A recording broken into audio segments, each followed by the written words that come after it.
आइए सुनते हैं एलिस्टर कैम्पबेल की यह किताब। विनर्स। अध्याय 1। परिचय।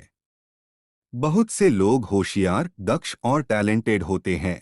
शायद आप भी उनमें से एक होंगे। फिर भी कुछ ही लोग बड़े लीडर्स, श्रेष्ठ खिलाड़ी या रॉक स्टार बनते हैं। कौन विनर नहीं बनना चाहता? प्रश्न ये है कि इसका राज क्या है। विनर ऐसा क्या करते हैं जो दूसरे नहीं जानते? ये समरी आपको विजेताओं की सफल कहानियों के नज़दीक लेकर जाएगी, जिससे आप जान सकेंगे कि किन परिस्थितियों में भी वे शिखर पर पहुंचे। इसके अलावा आप सीखेंगे कि किस तरह एक एंटरप्रेन्योर ने एक एयरलाइंस शुरू की और तरक्की की। क्यों एक बड़ी असफलता आपको जीवन में बड़ा बनाने में सहायक होगी। कैसे परेशानियों में जीवन जीने से भी आप फायदा ले सकेंगे। अध्याय 2। मजबूत योजना ही आपके असली लक्ष्य को जीतने की सबसे पहली और खास सीढ़ी है। आप यह किताब सुन रहे हैं, मतलब आप कामयाब इंसान बनने का निश्चय कर चुके हैं। चाहे आप एक शानदार ऑफिस बनाना चाहते हो या सेलिब्रिटी जैसा फेमस होना चाहते हो, कुछ बातें आपको जाननी होगी। पहली बात है प्लान। ये प्लान कि कैसे जीता जाए। यही आपके लक्ष्य का रास्ता तय करता है। पूर्व विश्व शतरंज विजेता गैरी कैस्परोव कहते हैं, अगर आप प्लान पर जमे नहीं रहते हैं तो इससे आपके विरोधी को खेल पर कंट्रोल करने का मौका मिल जाता है। आपको जीतना क्यों है? अच्छा प्लान बनाने से पहले आपको ये तय करना होगा कि आप सफलता में क्या पाना चाहते हैं। जैसे अगर आप अपना वजन कम करना चाहते हैं तो आप 10 पाउंड कम करना तय कर सकते हैं। एक बार अगर आप अपना लक्ष्य बना लिया तो प्लान बनाकर वहां तक पहुंचना सरल है। लक्ष्य वही तय करें जो प्राप्त किया जा सके। विनर्स ऐसा ही लक्ष्य तय कर उसकी योजना बनाते हैं।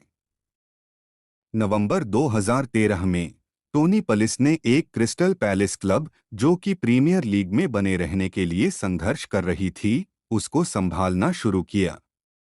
टोनी ने पहले वर्ष में बड़ा लक्ष्य नहीं चुना और न ही अपनी टीम को प्रीमियर लीग चैंपियन बनाने की कोशिश की। इसके बजाय उन्होंने असली स्थिति को ध्यान में रखकर लीग में टीम को बनाए रखने का प्रयास किया, जिसमें वे सफल रहे। अपनी स्किल्स और अलग अलग तरह की छोटी परेशानियों से अपने प्लान पर शक ना करें। ये सब आपको प्लान और लक्ष्य को समझने में मदद करेंगे। अगर आपका प्लान 10 पाउंड वजन कम करने का है तो आप रोज डाइटिंग और कसरत शुरू करेंगे। लेकिन इसी बीच आपका ध्यान कैलोरी की मात्रा, लिफ्ट की जगह सीढ़ी से जाने और डाइट ग्रुप ज्वाइन करने पे भी रहेगी। विनर बनने के लिए प्लान बनाना 3 चरणों में से केवल एक चरण है। लीडरशिप और टीमशिप 2 अन्य चरण हैं। आइए इन्हें हम विस्तार से जानें। अध्याय 3। लीडरशिप कई रूपों में सामने आती है। ऐसी कोई खास विशेषता नहीं है जो इतिहास के सभी महान लीडर्स को एक साथ कर सके। तो एक महान लीडर बनने के लिए क्या चाहिए? इसकी कोई परिभाषा नहीं है। हर एक लीडर अपने आप में खास होता है।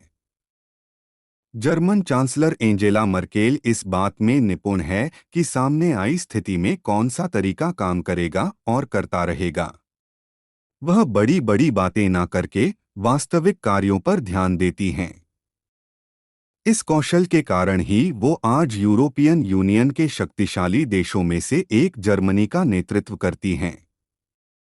अभी के यूरोजोन संकट के दौरान भी मार्केल स्थिर थीं, जबकि ब्रिटिश प्रधानमंत्री डेविड कैमरून और अमेरिका के राष्ट्रपति बराक ओबामा जैसे राजनेताओं ने भी उनको जल्दी और ज्यादा साहसिक कदम उठाने के लिए बाध्य किया था। मार्केल ने अपने चौतरफा दबाव के बावजूद सजग होकर और अपने लंबे समय के बड़े लक्ष्यों को ध्यान में रखते हुए कभी जल्दबाजी नहीं की। विंस्टन चर्चिल लोगों के सामने डंके की चोट पर नाजी जर्मनी को एक बड़ा खतरा बताकर जल्दी ही एक महान नेता कहलाए, जबकि विजेता के रूप में उनका रिकॉर्ड कुछ खास नहीं कहता था। जब तक कि द्वितीय विश्व युद्ध नहीं हो गया था। उनकी ये कहानी है। सन 1899 में चर्चिल जब युवा थे तब राजनीति में अपना हाथ आजमाया था, लेकिन वो चुनाव हार गए। दक्षिण अफ्रीका में युद्ध खबरी के रूप में काम करने के बाद वे ब्रिटेन लौटे और संसद के सदस्य बने। लेकिन बाद के चुनावों में वे हारते गए। वे पूरी कोशिश में थे कि फिर से सरकार में आ जाएं। वे 1920 के दशक तक ब्रिटेन के राजकोष के अधिपति रहे और स्वर्ण मानकों के आधार पर देश के रिटर्न को संभाला। ये बहुत ही खतरनाक कदम था, जिसकी वजह से देश की मुद्रा दर नीचे और बेरोजगारी ऊंचे स्तर में चली गई। बावजूद इन सभी के, चर्चिल आज भी इतिहास के महान नेताओं में से एक है। उन्होंने शुरू में ही एडोल्फ हिटलर और जर्मनी की नाजी सेना के खतरे और महत्वाकांक्षाओं को भांप लिया था। उन्होंने अपनी सारी ताकत नाजियों को हराने के तरीकों में लगा दी। ये चर्चिल के दृढ़ विचार और ब्रिटिश लोगों में उसकी गहरी जगह ही थी, जिसकी वजह से दुनिया उन्हें महान नेता मानती है। अब हम सफल टीमों की असली मजबूती का पता लगाएंगे, जो कि विनर होने की राह का तीसरा पहलू है। अध्याय 4। जीतने का मतलब ये है कि ऐसे लोग खोजो जो उन क्षेत्रों में अच्छे हों जिनमें आप कमजोर पड़ते हो। क्या आपको ये लगता है कि 11 एथलेटिक क्लोन से बनाया एक फुटबॉल क्लब एक विजेता टीम बनेगी? बिल्कुल नहीं। एक टीम जिसमें सभी लोगों के पास एक जैसा हुनर हो, वो कभी नहीं जीत सकती। खेल हो या बिजनेस, यदि आपको विजेता बनना है, तो आपको वो अलग अलग प्रतिभा वाले लोगों की टीम चाहिए जो आपकी स्किल्स के खालीपन को भर सके। अलग अलग प्रतिभा वाले लोगों की टीम ही एक विजयी योजना को संभाल सकती है। एक विजेता होने के नाते आपको ऐसे लोग खोजने होंगे जो उन क्षेत्रों में अच्छे हो जिनमें आप कमजोर पड़ते हो। जैसे आप एक जबरदस्त स्ट्राइकर हो सकते हो, पर आप गोलकीपर कमजोर होंगे, तो आपको ऐसा व्यक्ति टीम में चाहिए जो अपने गोल रोक सके। ये लीडर की जिम्मेदारी है कि टीम के लक्ष्य, योजना और तरीके तय करे, साथ ही सबको उनके हिस्से के कार्य समझाएं। जैसे कि एक साइकिलिंग टीम में एथलीट्स, मैकेनिक्स, खेल थेरेपिस्ट वगैरह होते हैं, लेकिन उन सबका जो लीडर होता है वो वॉकी टॉकी लेकर उनको फॉलो करने वाली कार से सबको निर्देश देता है। कप्तान के पीछे ही खिलाड़ी खड़े होते हैं। बेशक वे कप्तान जितनी ख्याति नहीं पाते, लेकिन टीम को मुसीबत से वही निकालते हैं। उदाहरण के लिए, चुनाव प्रचार के दौरान अगर एक बस ड्राइवर को लें, जिसकी जिम्मेदारी है नेता को एक बड़ी रैली में ले जाने की। इस स्थिति में अगर ड्राइवर विश्वासपात्र ना निकले, तो पूरा चुनाव प्रचार बिखर जाएगा। योग्यता का मतलब उन लोगों से है जिनकी पर्सनालिटी में खास क्वालिटी होती है, जो उनको बाकी पूरी टीम से अलग बनाती है।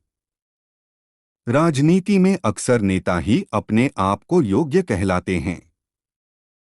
जैसे अगर बात करें हिलेरी क्लिंटन की, तो वे अमेरिका के डेमोक्रेटिक राष्ट्रपति पद के चुनावों में बराक ओबामा को चुनौती देकर हार गईं। फिर भी उनकी विशेष प्रतिभा के कारण उनको राज्य सचिव का पद मिला। एक विजेता होने के नाते आपके दिमाग में क्या चलता है, ये भी उतना ही महत्वपूर्ण है जितना प्लान, मजबूत टीम और लीडरशिप। अध्याय 5। जीतने वाले लोग हारने से नफरत करते हैं, इसलिए वो अपने आप पर परखने का दबाव ले आते हैं ताकि वे अपनी आरामदायक स्थिति को छोड़ सकें। ऐसा हमेशा कहा जाता है कि दिमाग की सोच ही जीत दिलाती है। पर इसकी वास्तविकता क्या है? क्या केवल विनर्स ही जीतना चाहते हैं? क्या हर व्यक्ति जीतना नहीं चाहता? हर कोई जीतना चाहता है, पर हर कोई हारने से नहीं डरता। कुछ लोग इसलिए विनर बनते हैं क्योंकि वो हारने से डरते हैं।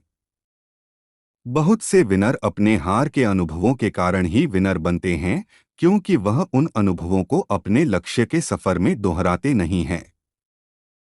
ओलंपिक तैराक विजेता माइकल फेल्प्स ओलंपिक खेलों के इतिहास में सबसे ज्यादा व्यक्तिगत स्वर्ण पदक जीतने वाले खिलाड़ी हैं। सन 2000 के सिडनी समर ओलंपिक खेलों में उनकी अच्छी तैयारी के बावजूद वे कोई पदक नहीं जीत पाए। इसी को मोटिवेशन मानकर तगड़ी तैयारी की और फिर उन्होंने फिर कभी कोई रेस नहीं हारी। जीतने के लिए अपने कंफर्ट जोन को छोड़ना उतना ही जरूरी है जितना कि मोटिवेशन। आपको वो चीजें जरूर अच्छी लगेंगी जो बहुत सरल और आपकी जानी पहचानी होंगी। इसी को कंफर्ट जोन कहते हैं। ये हमेशा आपको बड़े लक्ष्य को प्राप्त करने में दिक्कत देगा। गैरी कैस्परोव हमेशा एक के बाद एक चेस की प्रतियोगिता जीतते रहे। इसे उन्होंने अपना कंफर्ट जोन समझ लिया।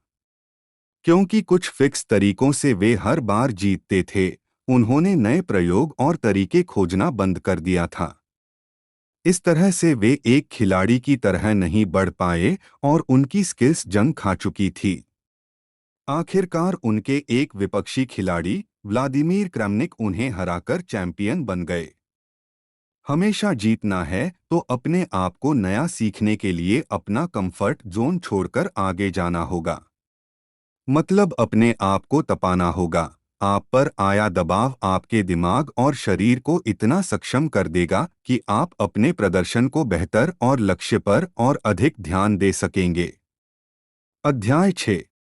विनर्स हमेशा नई सोच और साहसी कार्यों की वजह से बाकी लोगों से अपने आप को अलग सिद्ध करते हैं।